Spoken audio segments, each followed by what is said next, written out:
Welcome back to another video. December is coming.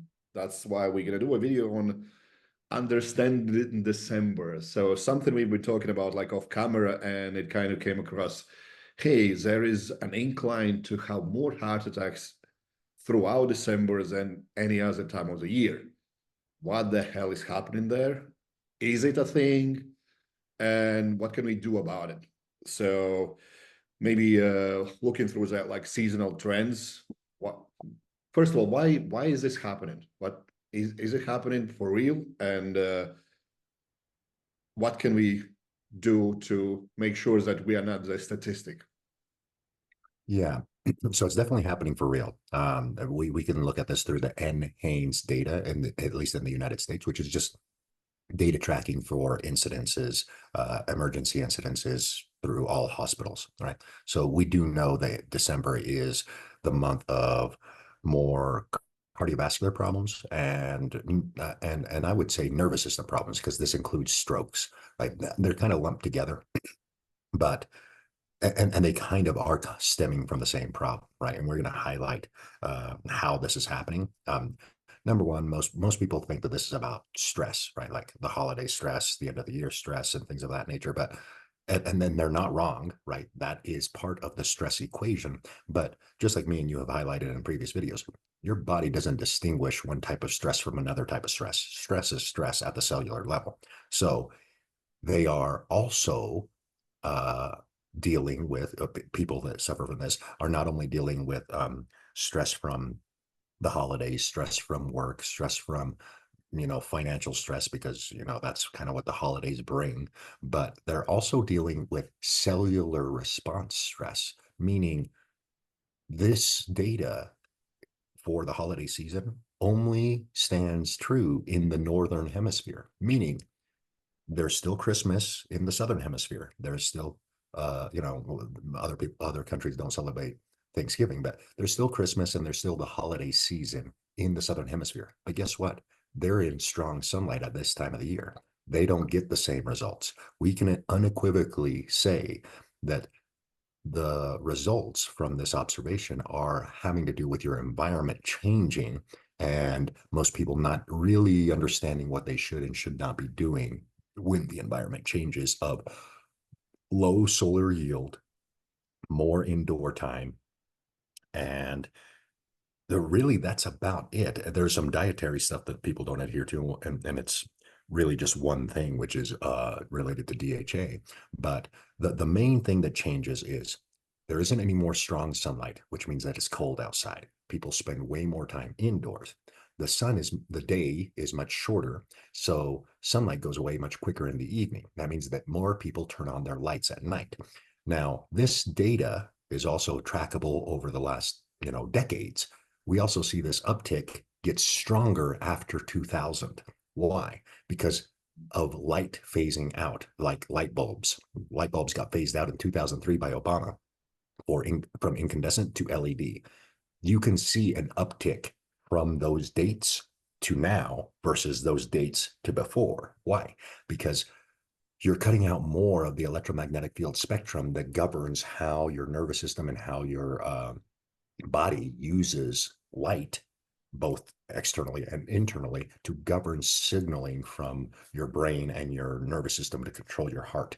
Um, so basically what that means is more people are engaging in artificial light in the winter and not engaging in being outside through cold exposure, because cold exposure is a secondary mechanism that runs the mammalian clock genes uh, next to sunlight. So when sunlight goes away in the winter, cold exposure is necessary for the mammal clock genes to govern accurate responses to cortisol and stress handling capabilities, right?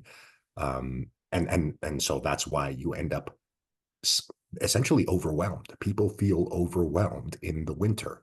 They think it's because of all the things that I mentioned at the very beginning, but it's all of those. Plus, your cells are not able to cope with stress appropriately because their circadian clocks are not actually working in proper timing to dissipate stress properly. Right, there is like I've been in Australia for Christmas, so there is definitely a difference when you're cooking your barbecue next to the pool or eating grilled pork ribs at home or something like that. So, what's the implication of alcohol increase throughout that time? How much impact Yeah, does that have on this? it's going to have a huge impact because it's going to again add stress to the cellular level. So if you go off and name all the other things, right, like there's alcohol consumption, especially late at night. There is more, junk food, sweets, etc., from the holidays. All of these have to be coped with. They're all stresses. So essentially, what we're doing is we're unintentionally piling all the stresses that you could think of that we do to ourselves on top of the stress of the actual environment, all coupled on top of itself. And so that is yeah. So alcohol, for example, we know that alcohol affects just one glass is going to affect you for probably the next 4 to 5 hours. Most people don't stop at one glass, right? They're going to have two, three drinks, four drinks. That's going to affect your metabolism and your stress handling capability for the next 24 hours, most likely, right? That's just if you have it like on a weekend or something like that. So But all these things taken together, they cause this chaos. Can we see it in some kind of test, maybe some kind of reflection? Can we mildly predict our risk of being in that place where we are at higher risk of developing stroke, yeah, heart yeah. attack, any of that? High sensitivity CRP, high sensitivity CRP is going to tell you acutely that your cardiovascular inflammatory responses are going up.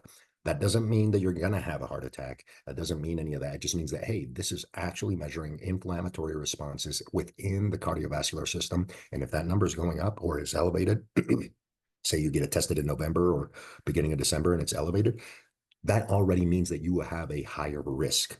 And then there's another test called a calcium index score, which is an arterial measurement of how much calcification is in your arteries. That's a physical measurement.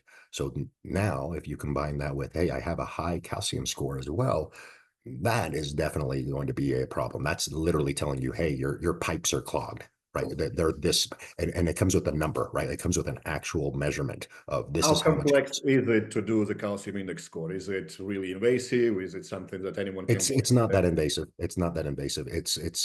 It's the problem is it's not typically covered by insurances for most people, right? If you have a really good insurance, it'll get covered, right? So especially if you fly have to Europe.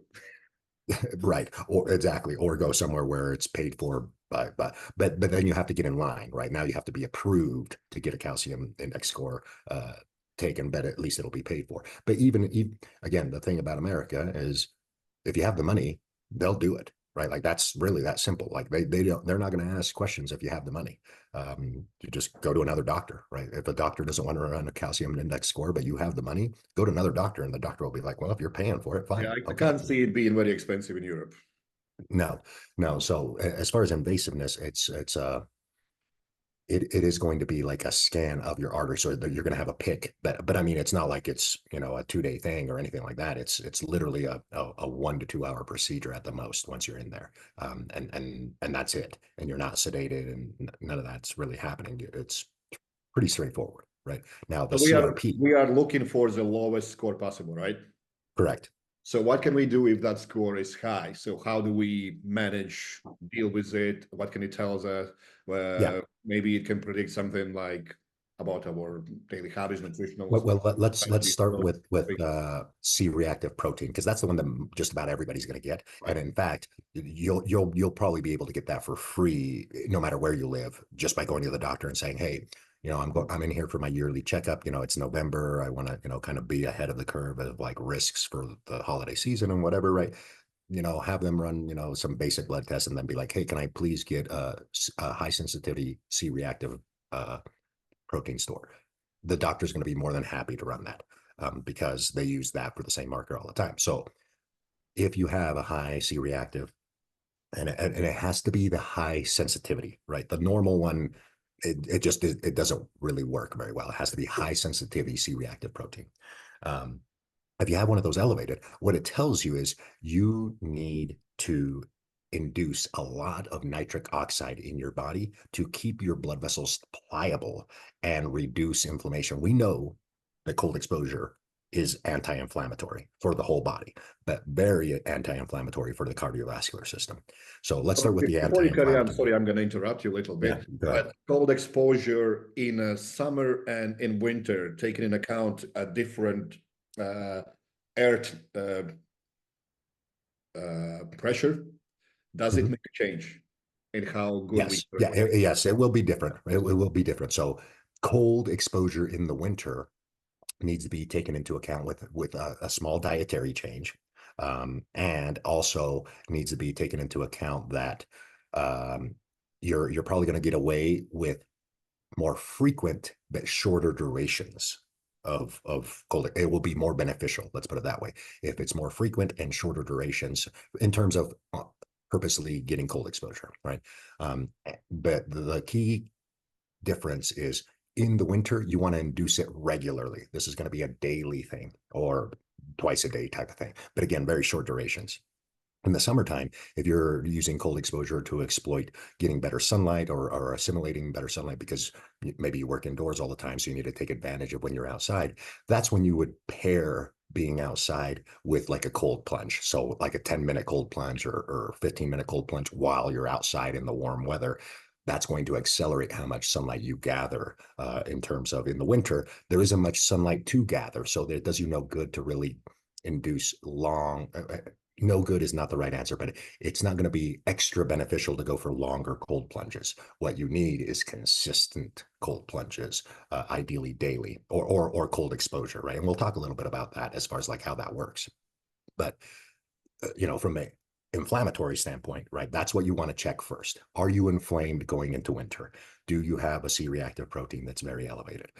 If that C-reactive protein is really elevated, like above a 10, right? High sensitivity C-reactive protein. If it's above a 3, you're in the red zone. If it's above a 10, you're in the, that's the danger zone. Anything above the 10 is definitely going to be something that I would be like, wow, we need to do something about this now. At that point in time, if you do have a C-reactive protein that's elevated above a 10, I would say you might want to get a calcium score test done. At that point is when I would go to, let's actually see how calcified your arteries are to see what level of risk you're carrying. If it's below a 10, but it's elevated, maybe it's a 3, maybe it's a 4 or something like that, then I would say, well, just start with what we know is going to reduce inflammatory responses at the cardiovascular level. Number 1 is cold exposure. Number 2 is bringing in lots of omega-3 fatty acids, in particular DHA. We know that around 9 grams of omega-3 fatty acids, and again, this is in supplemental form, so that's why it's such a high number, but 9 grams of omega-3 fatty acids actively reduces C-reactive protein by up to 30%. So we know it actively reduces cardiovascular inflammation. This is, obviously taking pills, that would be 9 grams. So 9 pills, that's a lot of pills. We know that the effect gets dramatically more augmented if you use real food. The reason for that is because it gets assimilated into the membranes of your red blood cells and the membranes of your blood vessels much more readily if you're eating the actual food, because it has the right cofactors to go along with telling the body where to put the omega-3 fatty acids. So that's where cold water seafood comes in and things of that nature. So adopting a diet that includes more omega-3 fatty acids in the month of November, October is very beneficial for the months of December and January, because it's going to reduce inflammation, and regular cold exposure is going to reduce inflammation. And when you combine the two, right, when you have an omega-3 index score, right, so you can actually check how much fish or how much omega-3s you would need to consume by just getting a omega-3 index test. And that's just a fingerprint. Literally, you can just mail it in. You can buy it right from Amazon. Comes to your door in a little envelope. You prick your finger, you put your blood on a little piece of paper, and then send it back. And that's it. That's all that's required for that. You want to target about 8% omega-3s or slightly higher in the wintertime. In the summertime, that can fall a little bit, but that might be something that doesn't change because your lifestyle doesn't change, right? If you're permanently indoors, whether it's summertime or wintertime, you just might have to consume more fatty fish to keep your omega-3 index at 8%. Once it's at 8% or higher, that means that your cell membranes have better electrical conductivity. When you get cold, your body is going to make its own body heat or increase the demand for it. Body heat is infrared light, right? We know that light produces electrical currents, and we also know that electricity can be made in lots of different formats. There's the photoelectric effect. There's also a thing in physics called thermal electricity, meaning whenever there's a cold gradient next to a warm gradient, the dispersity of the temperatures creates an energy flow that moves electrons. It literally creates electricity. This is called thermal electricity. When you have skin that gets exposed to about 55 degrees Fahrenheit, and your internal body temperature is obviously 98 degrees Fahrenheit, you're going to start creating your own electrical current at the surfaces. That's going to start, and it's going to be improved because your surfaces, all of them, your skin, your blood vessels, etc., and the surfaces of those cells have more omega-3s in them. So you're going to start to harness electrical conductivity through cold exposure, coupled with a good level of omega-3 fatty acids. What do we know about heart attacks and strokes? It is usually caused by electrical disturbance, meaning if your body isn't running electrical signaling correctly, that's what initially starts the heart attack. That's what initially starts the stroke. Now, it's compounded when you have high calcium and inflammatory symptoms going on inside your blood vessels. But that's kind of where you want to attack this, or prevent this thing from happening. You want to make sure that inflammation inside the blood vessels is low. That's what we just got done talking about. And you want to ensure that electrical signaling to the heart and to the brain is as efficient as possible, right? And so, again, cold exposure and DHA make both of those things happen. They both reduce inflammation at the cardiovascular level. They both increase electrical signaling at the nervous system level. So not only do we know that, we know that cold exposure creates better dopaminergic responses, better acetylcholine responses, which is going to drive the nervous system to a higher degree. So you're improving the efficiency of your own internal pacemaker, right? Everybody knows about pacemakers, right? The device you put in, govern the heart, govern the beats. There's also even things like that that are going to be developed for like strokes and stuff like that. But that is an electrical device that's starting to run your system. That means that your system runs it normally with its own pacemaker. And that is the harnessed electrical current that you are getting from the environment and from your food. So you need to improve that when electrical conductivity from your environment drops. In other words, the sun goes away in the winter, that's immediately going to take away electrical possibilities or electrical capabilities at the biological level. So you increase others like cold exposure, DHA, and there's another part here that is specifically related to calcification, right? When you interact with blue light exclusively, you are releasing vitamin A. The reason for that is vitamin A stops the accumulation of vitamin D. Under normal circumstances, blue light only occurs when there's UVB light. So that's why there's that relationship. When you're getting lots of UVB light under normal sun circumstances, you're getting lots of blue. Vitamin A gets released to make sure that you do not make lots of vitamin D. We talked about this in our vitamin D video. So what happens when you're getting lots of blue, but no UVB? You see the opposite happen. You see large amounts of vitamin A being released, and vitamin D keeps going down and down and down because vitamin A is pushing it down and you're not interacting with UVB. So you can see that literally in blood tests. You can see high levels of vitamin A and low levels of vitamin D with just about anybody that's going to have these high risk factors.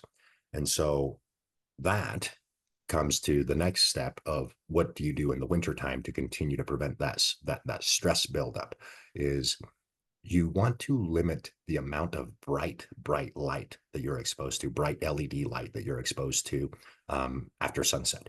Doesn't mean you can't use it. It just means you want to limit it. You don't want 5 hours of it like most people indiscriminately or unknowingly do, right? They turn on their lights at 5 p.m. They have them on until 10 p.m. That's 5 hours of bright LED stimulation. You're essentially simulating noonday without any UVB light.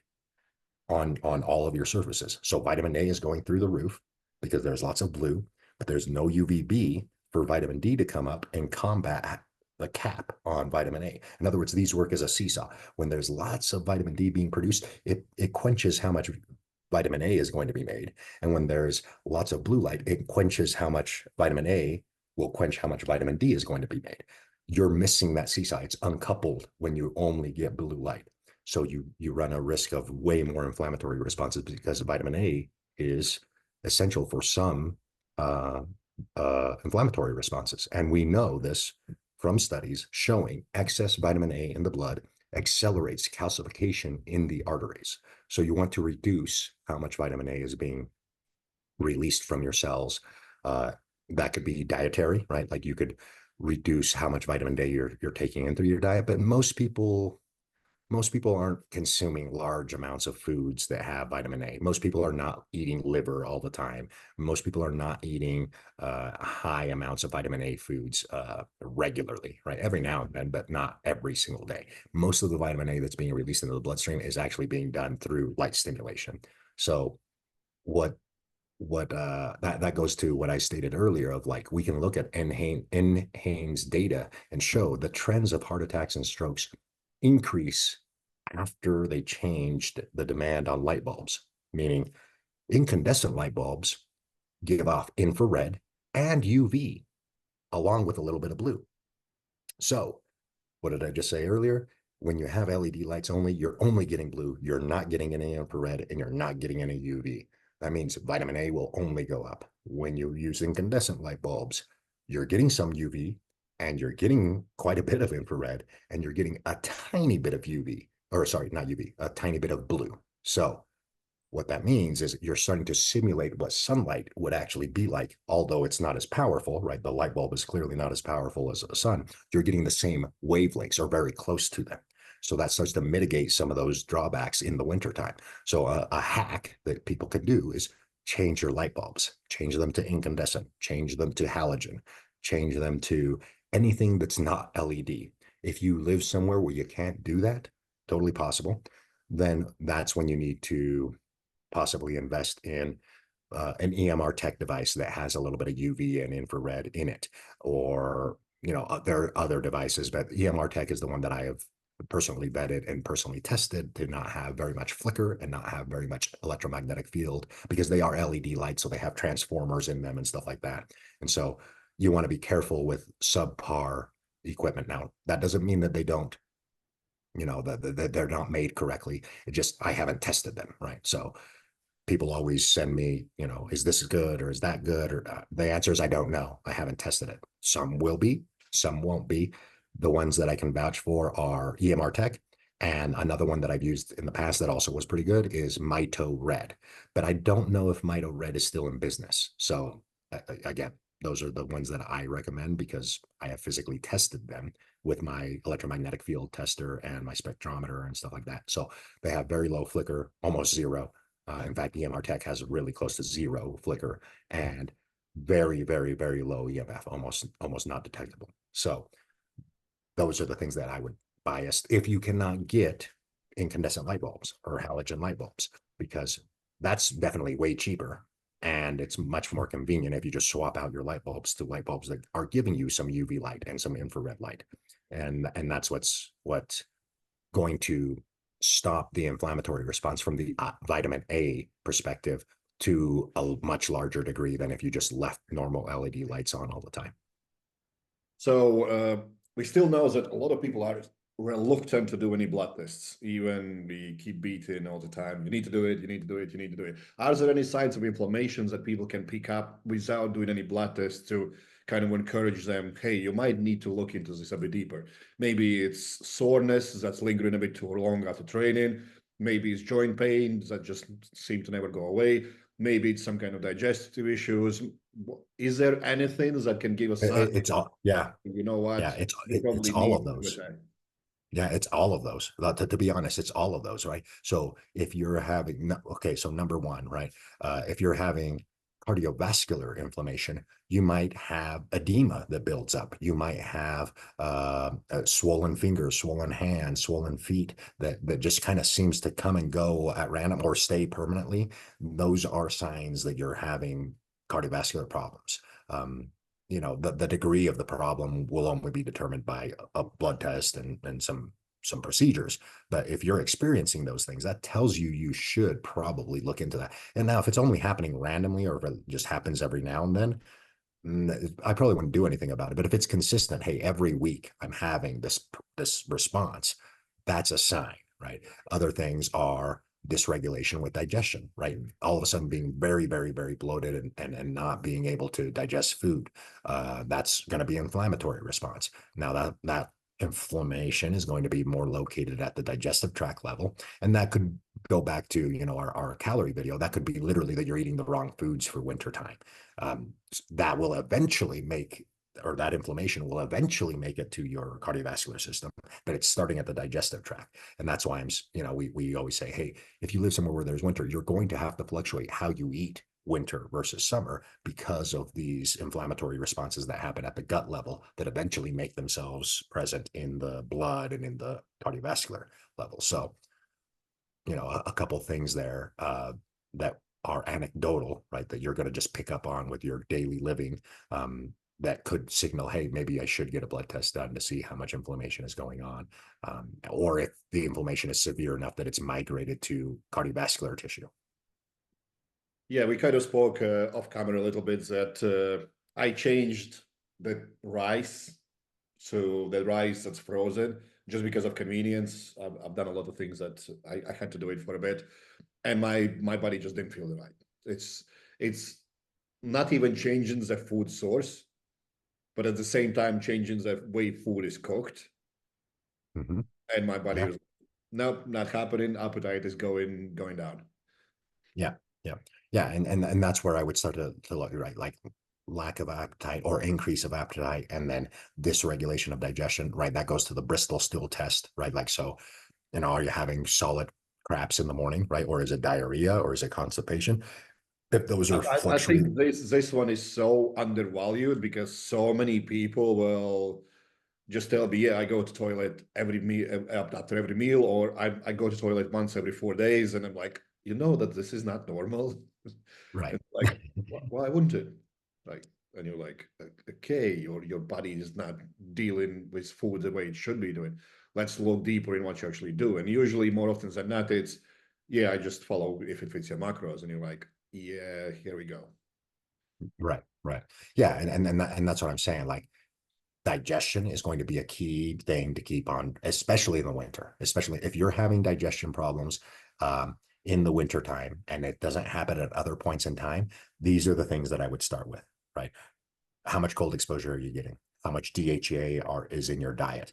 And are you eating way too many carbohydrates because those are going to cause an inflammatory response, right? If we go back and look at some of our videos directly related to mitochondria and FAD and NAD and how those work, if you're consuming way too many carbohydrates, those will be pro-inflammatory in the winter, right? So when, I opened up with the key physical things you need to do, cold exposure and DHA to reduce inflammation, you may also need to look into, hey, how many carbohydrates am I consuming and the types of carbohydrates am I consuming? Because those will also be inflammatory in the winter time if you are consuming too much of them. Again, it doesn't mean net zero, right? I mean, it doesn't mean stop eating carbohydrates. It means you might be eating the wrong types of carbohydrates or too many in general. And you can pick up on that with your digestion way before it becomes a inflammatory problem. You went really deep into like vitamin D being depleted with different light and whatnot. Like in UK, after 3:30 in the afternoon, sun is starting to settle down, and there's no chance nobody's sitting at with blue light. It's just not going to happen. So can we combat that inflammatory response by adding vitamin D as a supplement?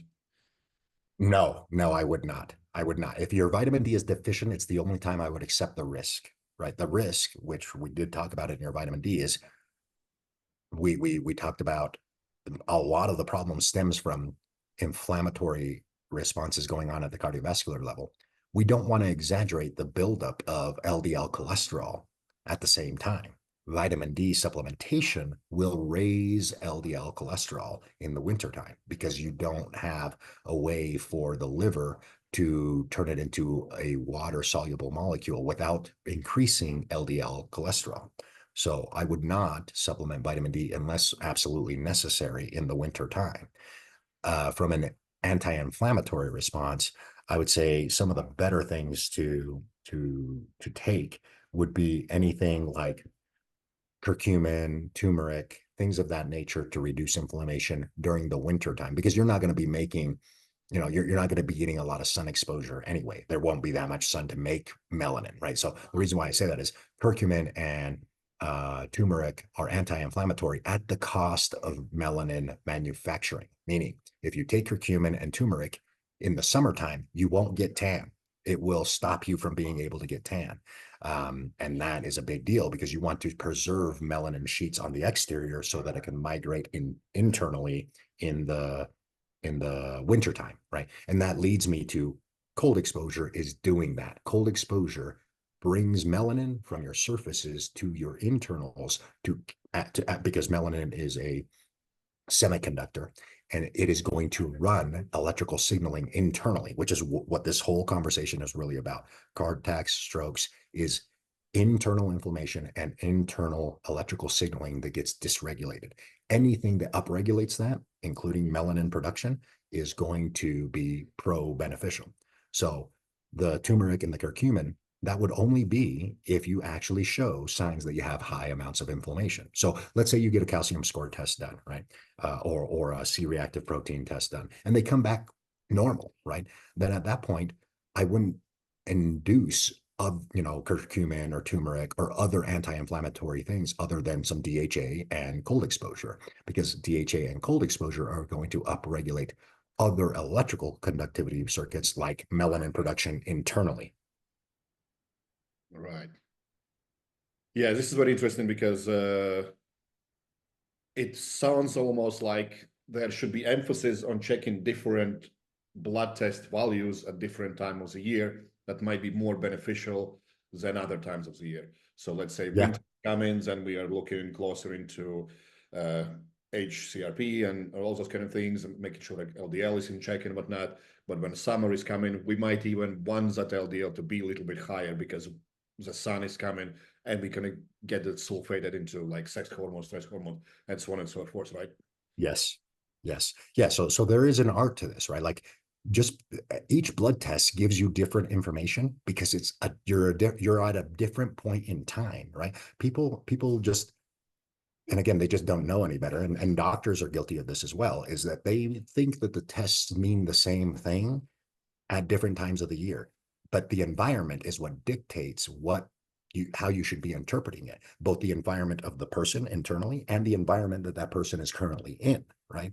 Which is why we always say, if the doctor is not asking you what you're doing or where you live or taking into account the time of year, then they're not reading blood tests. They're just reading numbers, right? That there is a difference. Yeah, and we can link it to like periodizing training as well. You need to feel certain way at beginning of the training plan. You need to make sure that all your enzymes are upregulated and everything like that. So at the end of the training plan, you can either be looking at your best or produce the most force and whatnot. So the metrics at the end of the plan might be completely different at the beginning, but you might check for the same stuff anyway. Correct. But the values that you are actually valuing throughout the plan change depending on where you're at.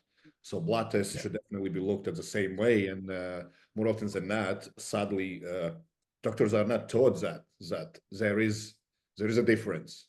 It's not Yeah. just, hey, this is out of the range. You need to do this. I see it a lot. I see it a lot. Like, hey, your LDL is slightly off. And more often than not, especially now, it's because they take a lot of vitamin D. And the Mhm. doctor goes, here's a statin. And you're like, oh no, let's not go there. Let's not go into erectile dysfunction route. It doesn't want to get there. Yeah. Well, and not only that, but a statin can also prevent anti-inflammatory processes, right? Because it's the way that it does the lowering of LDL is by blunting the liver from doing its job correctly, right? The liver is responsible for a lot of things that have to do with inflammatory responses. You may find that you take a statin, and again, this is not going to happen to everybody, but you might get a higher level of cardiovascular inflammation from taking a statin. Yes, your LDL went down, but maybe there was a reason why it was high to begin with. Maybe there was a inflammatory cleanup that it was doing. Again, these are all things that I've seen when people just don't take into account environment, right? The environment and whether you're interacting with it or not really dictates it, right? Like, for example, it's cold where I live now, right? The outside temperature every morning is like 10 degrees Fahrenheit. So it's well below freezing now. No, not very much snow yet, but well below freezing.